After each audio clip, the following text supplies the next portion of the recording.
Now, welcome to another weekend ramble. Ramble on the weekend. Today we're going to be talking about Andor, the kind of analytics that we know behind the show. Yes. We're going to be talking kind of the future of Star Wars, what this show will or will not, or how it will or will not influence the future. And don't worry, there'll be plenty of ramble. Oh, there's plenty of ramble. But right away, let's just jump into the analytics that we know. And I say that because we don't know Disney's internal numbers. They do not share them. So this is kind of taken from Nielsen, who has been doing ratings for as long as I know. And, well, we find that Andor does not make the top 10 overall, but did make the top 10 original shows. It clocked in at 624 minutes, I believe it was. Million minutes. Yes. Not. I think I've already put 624 minutes into Andor myself. And that's just on the first 3 episodes, right? That is first 3 episodes of Andor. And would you kind of compare it to what else has been coming out in that same time frame? I mean, Dahmer has been gigantic. Cobra Kai, it's a huge hit. House of the Dragon, Rings of Power. I mean, all heavy hitters that were going to do extremely well. Mm-hmm. A lot of these shows are on Netflix, which drop all their episodes at once, which means you can just binge the thing to infinity and beyond. And Andor only had 3, so it's hard to compare. There's no exact science here. There's only trying to extrapolate something. And what we can do is compare it to some of the previous Star Wars releases on Disney+. Now, Kenobi clocked in at roughly 1 billion minutes for its first 2 episodes in its first week. Then you had Book of Boba Fett, only 389, but that was 1 episode. 1 episode. And then we had the juggernaut of juggernauts, Mandalorian. Mandalorian Season 2 was 1 billion just on its 1 episode. First released episode, didn't have multiple. So clearly this is not in the company of the flagship, juggernaut again, that is the Mandalorian. Not in the same category as Kenobi, just based off that name alone. That name was, of course, going to draw in a ton of viewers. It was destined. Yeah, and actually, when you kind of average it out, Book of Boba Fett, only 1 episode, also didn't kind of draw that same sort of audience. Boba Fett had 3 episodes. You could theoretically multiply it by 3 and get, over 1 billion minutes compared to Andor 624. That said, we don't know how those minutes spread out. Is everybody who watches it watching all 3 episodes? Is it like front loaded? Did they just watch the first episode and this is boring or whatever and tune out? Whatever the case may be, I think this is a little concerning. I don't think it's overly concerning, to be completely honest with you. I know there's going to be people who look at this and think doom and gloom. I'm not so sure. What's going to be more curious to see is how it holds up. Like, what are episode 4, 5, 6's numbers? How do they compare? Are people sticking with it, or are we losing a lot of people? Again, we don't know if those numbers are front-loaded or not. So it's going to be really curious to see as this goes on. Absolutely.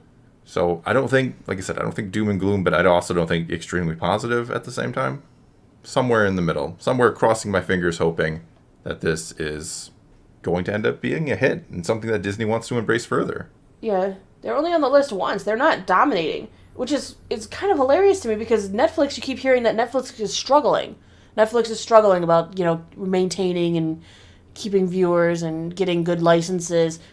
But you look at these charts and it's like, well, it's not like people aren't watching Netflix. No, I think Netflix is still king. But the question is, does dropping them all at once just kind of completely artificially inflate these numbers? Is it, will Andor in the long run have, well, not better numbers per se, but will its numbers increase because you're considering, it's stretching out its number of episodes? It's just crazy. I still can't figure out which model is best. Netflix with the dump the entire series, is that... it keeps the viewers. It's clearly showing on these charts that people will binge. They'll watch 1 episode and they'll keep going. Whereas something like Disney Plus, you might watch 1 episode, go, I have to wait a week. Maybe I'm not that interested and you don't come back. Yeah, I wonder which way you're more likely to lose viewers. I think week by week better. I do too, because I don't want to have to watch everything immediately and then, avoid spoilers if I don't. Yeah, but on the other hand, if you get it all at once, you might be more than likely to watch the entire thing. Yeah, I do think you're more likely to watch it when it drops all at once, because then it's just on your schedule, right? Completely on your schedule. Completely. Where it's not like, oh yeah, I forgot it's Wednesday, Andor dropped, or if you're not a huge fan, you might forget. But I think what kind of moving on from just the ratings and just moving to what we think this might mean for the future of Star Wars itself. I mean, you look at what Kenobi did, 1 billion views or 1 billion watch minutes on 2 episodes versus Andor, 624 on 3.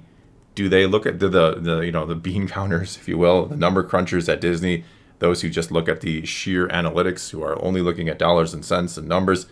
Is this cause for concern that we might not get anything like Andor again? Now, season 2 is confirmed. We know that is coming there unless they cancel it. But because I think most people want a little bit more out of, something like Andor in Star Wars, right? I think most people who are watching it and giving the chance are like, yeah, this is good for Star Wars.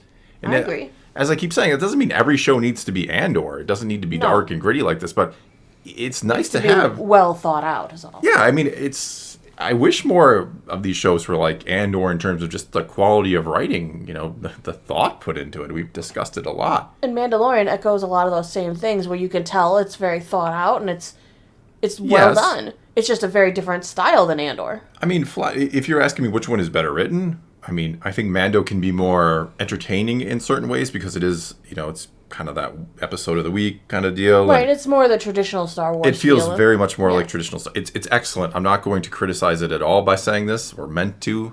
But I mean, Andor's a better written show. I don't think there's any comparison. If you're just purely objective looking at the writing quality, that doesn't mean you have to think Andor is more enjoyable. Like I said, Mando is extremely enjoyable.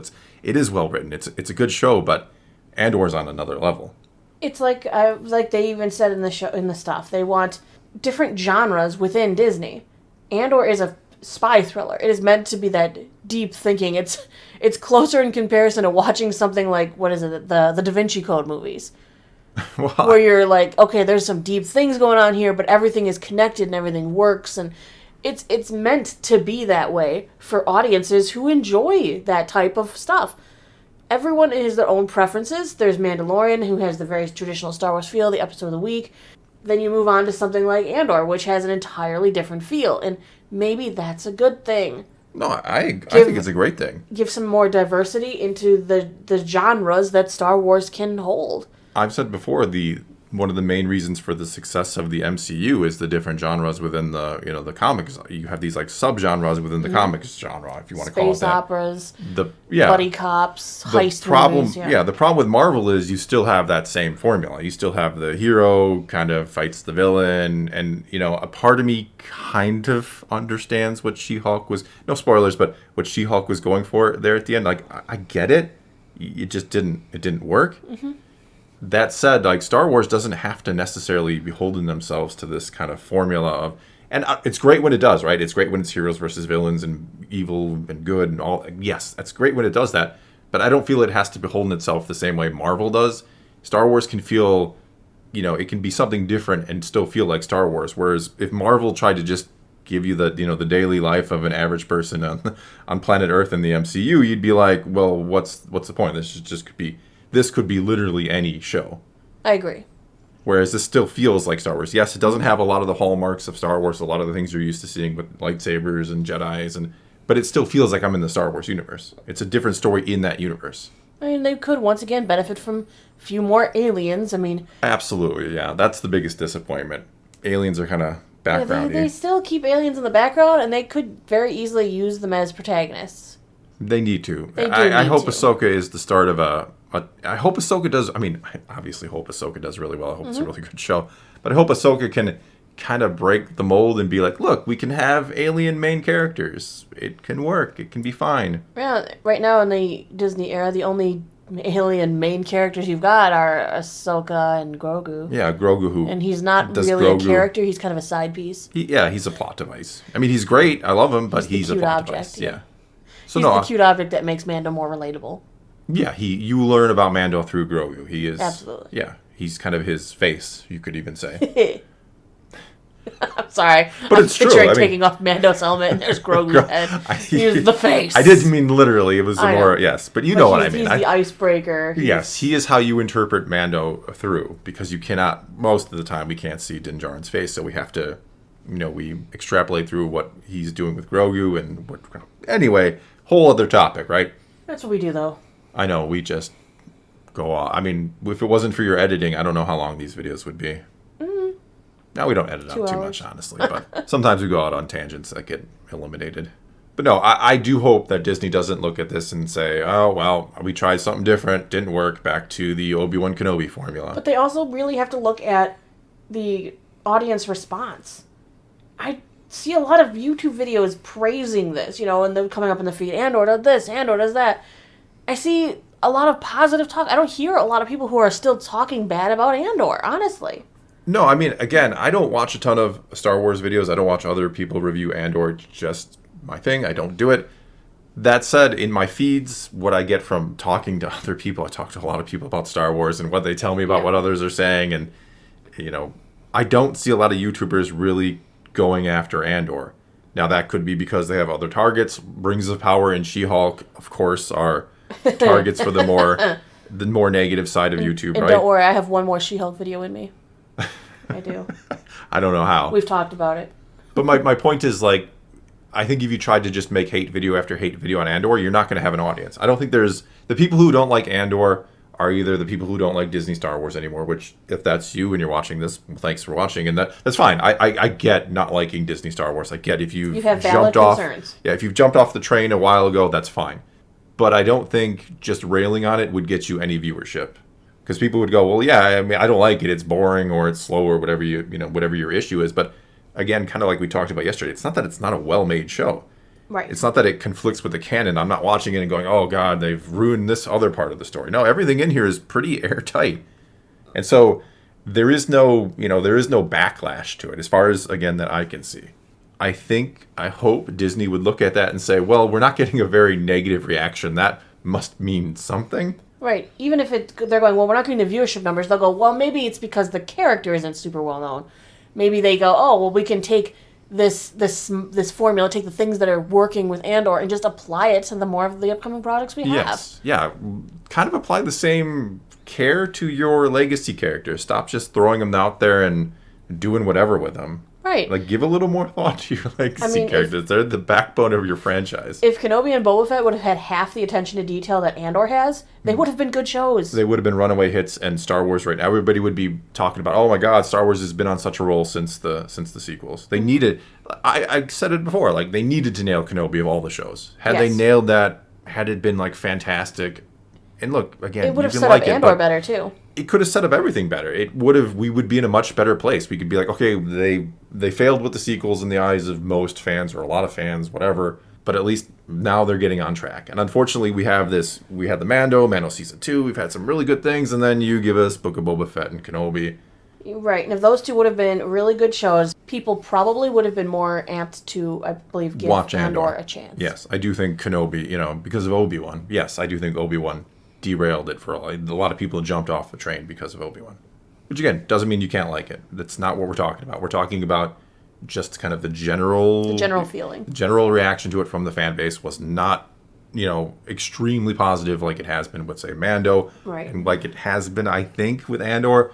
It's been more apathy than negativity when it comes to Andor, I think, on the negative side of things.